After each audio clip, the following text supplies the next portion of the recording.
What is the significance of the European operational groups? The importance of operational groups is that they tackle the needs of farmers. We have no instrument that systematically looks to what are the needs, the problems, the opportunities, innovative opportunities that farmers can take. And we absolutely need this also for the competitiveness of farmers. The classical commodities are not bringing much. There's a lot of extra money to be gained by, for instance, diversification, all kind of new supply chains or new products. And the EIP operational groups are a way to test this. They are also a way to bring solutions for severe diseases, for instance, is typical, something that many operational groups pick up.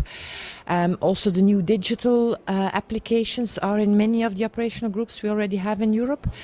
So they are just a way to provide a system of testing out new applications for farmers that can help them to become more competitive and to have a better income.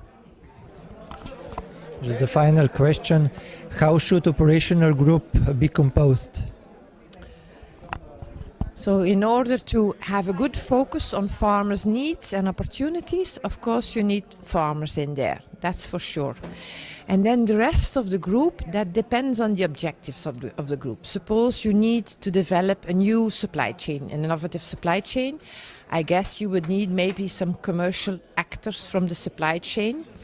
You might need, let's say, for the logistics of a supply chain, you could have help from a researcher who knows a lot about logistics, for instance.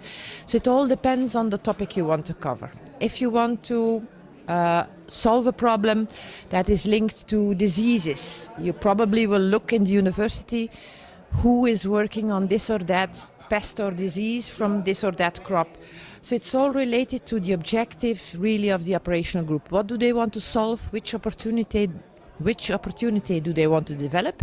And then from that you look for complementary knowledge. So practical knowledge, scientific knowledge, organizational knowledge, entrepreneurial knowledge, maybe regulatory knowledge about the regulations for certain directives or whatever that you want to find solutions for.